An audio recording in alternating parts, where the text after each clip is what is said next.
Welcome to Mental Models Daily, where we explore one mental model each day to help you elevate your daily decision-making.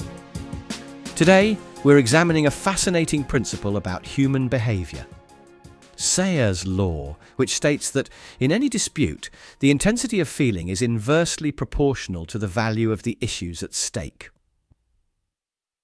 Simply put, Sayre's law suggests that people fight most fiercely when the stakes are lowest.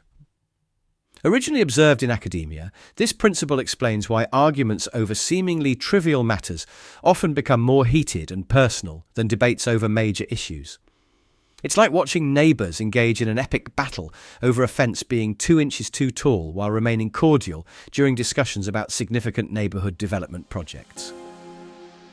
A classic historical example occurred during the infamous 2 spaces after a period debate that raged through academic circles in the 1990s. As word processors replaced typewriters, professionals and academics engaged in surprisingly heated arguments about whether 1 or 2 spaces should follow a period. Department meetings erupted into passionate disputes. Scholarly articles were written, and long-time colleagues found themselves in bitter disagreement, all over a single space.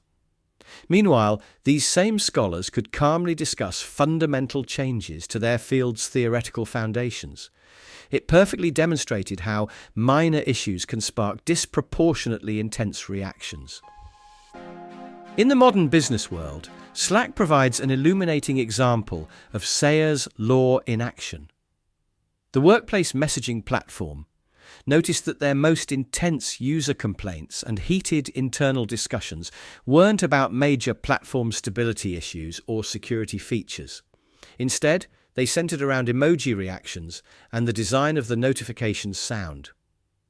The company found that users would write passionate 1000-word complaints about the wrong skin tone in an emoji, but remain surprisingly understanding about occasional service outages.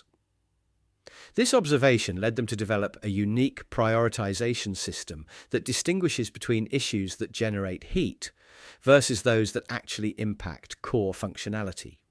It's like having an emotional thermometer separate from their technical issue tracker. So how can we apply Sayre's law in our daily lives? First, practice the stakes check technique.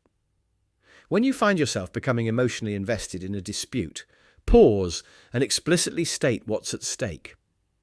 If you find yourself in a heated argument about the correct way to load a dishwasher, ask yourself if this issue will matter in a week, a month, or a year. It's like having an emotional fire alarm that helps you identify when you're overreacting to minor issues.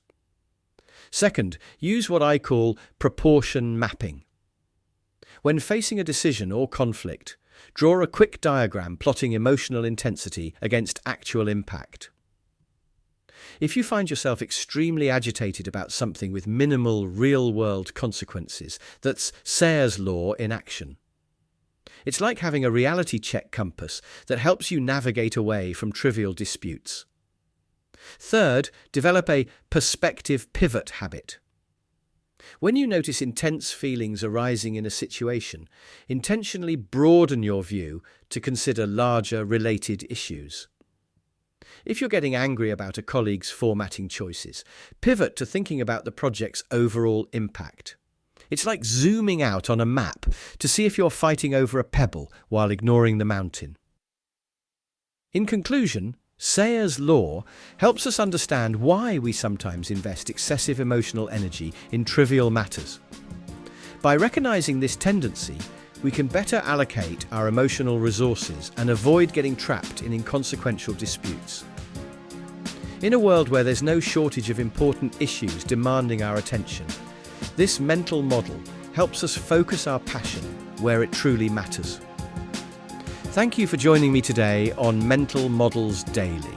Until next time, may your disputes be proportional, your perspective be broad, and your emotional energy be well spent. For more mental models, please visit mentalmodelsdaily.com or find us on X or Instagram. Our podcast music was provided by thepodcasthost.com and Alitu, the podcast maker. Find your own free podcast music over at thepodcasthost.com/free music.